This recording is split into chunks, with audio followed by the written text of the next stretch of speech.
I told you there is one question was asked, that is the Rita concept. And one more word, that is Dharma concept. Again, it goes back to 2011. On the basis of the understanding of the previous topic, now one more question was asked, even though it was asked in 2011. That is this Dharma and Rita depict a central idea of ancient Vedic civilization of India. In this context, consider the following statement. We know already what is Rita is. What is Rita? It is, who is the protector of Rita? That is Varuna. That is the cosmic order. That exists in constituents, the universe and its constituent, that is Rita. And what is Dharma means, like I told you, the entire society has been divided into different grades of Varnas. That is the hierarchical society, that is Brahmana, Kshatriya, Vaishya and Shudra. And also one kind of concept evolved, there is Varna Dharma. That is what is Brahmana Dharma, what is Kshatriya Dharma, what is Vaishya Dharma, what is Shudra Dharma.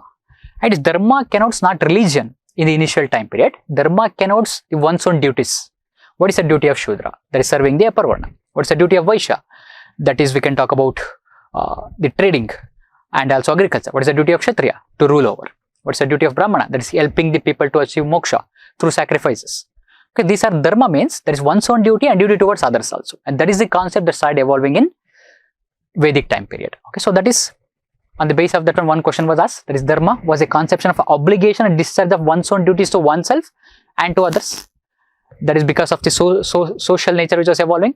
And Rita was the fundamental moral law governing the functioning of universe and all its content, the constituents of the universe. And that is what Rita is all about. We talked about that one. So statement is correct. One only, two only, both 1 and 2, neither 1 or 2. So which should be the answer? Answer should be C. Okay, answer is C. That is both 1 and 2. And look at that one. That is understanding one concept is helping us to answer a different concept. Okay, so that is interlinking. So from the religious themes only, how many questions were asked? And from Indus Valley civilization also, and from Vedic civilization also. So this is what the most of the question that is asked from this particular area. Okay, and also to know about minor details about later Vedic and early Vedic. Okay, I can give you certain, because we are not going through topic wise, we are going through PYQ wise. And what is the major difference, Rig Vedic and later Vedic? Okay, it's very equal society and it is unequal. Okay, and then again there was political representation for all, and we can say less political representation for all. Okay, and then we can talk about base of economy. Economy is very simple, that we can talk about the cattle rearing, as well as we can say only one agriculture or one crop we can talk about. But here, due to iron discovery and the cattle rearing continued, but due to iron, that we can talk about the explosion of agriculture. The explosion of agriculture, and this explosion of agriculture led to trade, because surplus agriculture that led to trade, and the trade led to development of towns. So does that mean later Vedic time period is a town culture? Because it was creating foundation for the town life of after later Vedic, that we can say post Vedic, and that we can say after 600 BC. So this is towns, we can talk about 600 BC onwards, and that is a town culture. That foundation was there during later Vedic time period. Like suppose for example, before this one there was IVC, and IVC is a town culture, but the foundation for the town culture for IVC started from Neolithic, as the agriculture began. And agriculture began, surplus agriculture led to exchange, that exchange mechanism led to city civilization, that is IVC. And again Rig Vedic time, where only one crop was there, but later due to discovery of iron led to many crops, and surplus agriculture led to exchange mechanism, and that is towns. The town life started exploding from the time period of the 600 BC onwards. Okay, that is called a second urbanization. So next time period we are getting into the second urbanization, and this IVC is called as the first urbanization. It is called as the first urbanization. But for the foundation for these things started in later Vedic time period. Okay, so these are the basic things. But according to the PYQs, and these kind of themes are not asked, but we are majorly focusing on the religious theme. That does not mean we should focus only on the religious themes. And it is your responsibility to go through all the themes of Rig Vedic and later Vedic. I believe that you people have the basic understanding of Rig Vedic as well as later Vedic too. Okay, so now we'll come to the move forward, and that is Dharma concept. Like I told you, there is a Varna Dharma. Already explained that particular concept. And do not encroach on each other's duty. That Shudra should not encroach on Vaishya's duty, and Kshatriya should not encroach on Brahmana's duty. And this kind of concept was evolving over there. Okay. Then again, one more thing we can talk about, the national motto of India. It related to the Vedic system itself only. This question was also related. that is Satyameva Jayate, inscribed below the emblem of India, is taken from.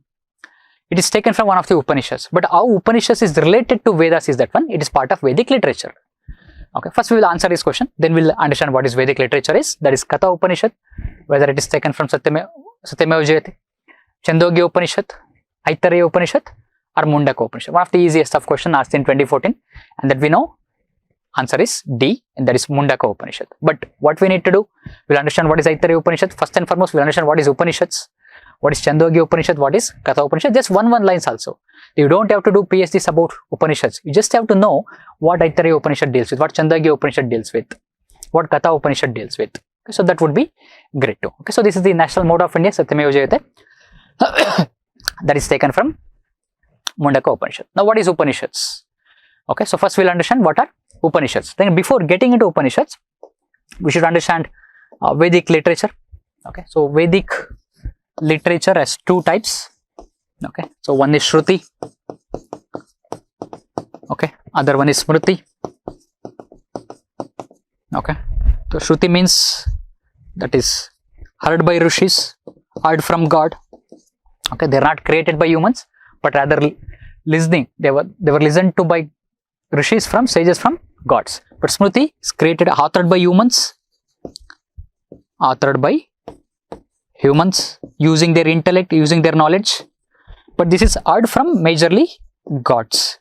And this Shruti literature example is Vedas. Okay, Shruti example is Vedas. And then again Brahmanas. Okay, Aranyakas. And then again Upanishads. So this is what Upanishad, that is how we are dealing with Upanishad, that is Shruti literature. So what is Smriti literature? We can talk about Upaveda, that is Ayurveda, we can talk about Dhanurveda, we can talk about, these are all Upavedas. I can talk about Dharma Sutras, okay, or Dharma Shastras also it is called as, okay, Puranas. Then you can talk about Agamas. You talk about epics, Ramayana, Mahabharata. Okay, then again you can talk about Vedangas, that 6 Vedangas are there. These are all part of Vedic literature. Okay, there is 2 types of Vedic literature, that is Shruti as well as Smriti. But here we are going to talk about Upanishads because that is how the question is asked about the Upanishads angle. Now we will understand what is Upanishad. We also talk about the particular the question which is asked, and also the different Upanishads which was mentioned over there. Okay, I believe that is Vedas. You know, there is 4 Vedas are there. Brahmanas are, we can say, that is extracted from again the Vedas, that is part of the Vedas, because Vedas are also sometimes also called as Samhitas also. Rig Veda Samhita, late Atharvaveda Samhita, and it's also 4 parts of the Vedas. Each Veda has 4 parts, that's Samhita, Brahmana, Aranyaka and Upanishads, like Rigvedic Samhita, Rigvedic Brahmana, Rigvedic Aranyaka, Rigvedic Upanishad. Later, and at the same time we can talk about Atharvaveda Brahmana, Atharvaveda Samhita, Atharvaveda Aranyaka, Atharvaveda Upanishads. So there are Brahmanas, Aranyakas, Upanishads associated with particular Vedas. That is 4 Vedas we can talk about. That is called as Shruti literature. Okay, so now we'll come to Upanishads, we'll understand. It means to sit near someone and to listen to that one. Okay, there are 108 Upanishads in number, but only 13 are important. I will give the list of those 13 Upanishads, and you people have a responsibility to know about the themes of this Upanishad. Like I will give the example. You should know the themes of those 13 Upanishads. And earliest were in prose format, and later there comes in verses format. The verses means we can talk about the poetic format, and prose means that is writing in sentence format. That is the basic differences. And what this Upanishads deal with, it talks about kind of a philosophy. We can say Atma, soul, God. Okay, then again Brahman, that is sometimes the universe is referred to as Brahman also, as a force. Okay, so what is the relationship between them? What is the relationship between Atma and God? Whether they are same, whether they are different. Okay, so everything is started with Upanishads only. Also talks about the universe and its existence. Who created universe? What is the nature of the universe? So all these things are mentioned in Upanishads. And also one of the early thoughts, okay, so they supported sacrifices, particularly Vedic sacrifices, but later they started opposing the sacrifices also. And in later times, the Upanishads, some of the Upanishads which is composed only later times, and they started opposing Upanishads too. Sorry, opposing sacrifices. Some of the Upanishads started opposing sacrifices. It is one of the first reaction against the sacrifices of later Vedic time, because we talked about how the religious life evolved. The simple religious life turned into complicated religious life, and that complicated religious life as a reaction And that reaction is first reaction Upanishads. The later reaction was in Buddhism and Jainism. That's what we are building into. Okay. And like instead of sacrifices, they said that one we should talk about these relations of different beings, like soul, then Brahman and God. It also talks about yoga and meditation and knowledge, to gain knowledge. Instead of achieving salvation through sacrifices, achieve salvation through Jnana Marga, that is knowledge. And that is what Upanishads talks about. And one example we can talk about, that Shveta Shvatara Upanishad. Okay, so that Upanishad talks about the importance of yoga, meditation as well as knowledge. And again, Mundaka Upanishad, we already talked about, that is Satyameva Jayate has taken from Mundaka Upanishad. And at the same time, Chandogya Upanishad, what has been mentioned in Chandogya Upanishad, and there is ashramas, Varnashrama Dharma, that is, we can say Brahmacharya, Grihastha, Vanaprastha, then again we can talk about Sannyasa. All these are mentioned in Chandogya Upanishad. And some of the ashramas, not all the ashramas, because the first ashramas also evolved. How the Vedas were also evolved, the ashramas were also evolved. Not all the 4 ashramas came at once.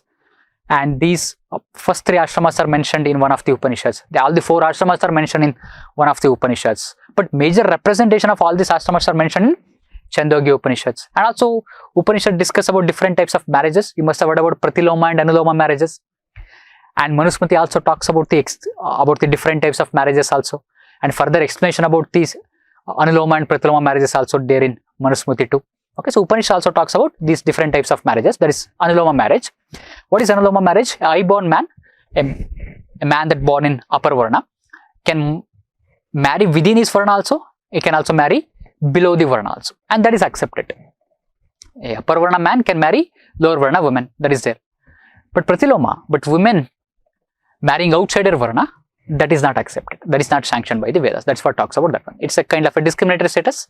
That is what I would do. The patriarchal society which was evolving, the men got more and more rights, and women rights were started to deteriorate. So in what aspect these rights were deteriorated? In marriage aspect also, in political aspect also, in inheritance rights also, in education also. So that is how these kind of different we can say discriminatory societies started to evolve. And Manusmriti further explains in detail about this Anuloma marriages as well as Pratiloma marriages. Now Manusmriti, we know that is one of the law books of Hinduism. That is their existence from the time period of the post-Maurya's time period. And Manusmriti, Shruti or Smriti? Okay, which should be the answer?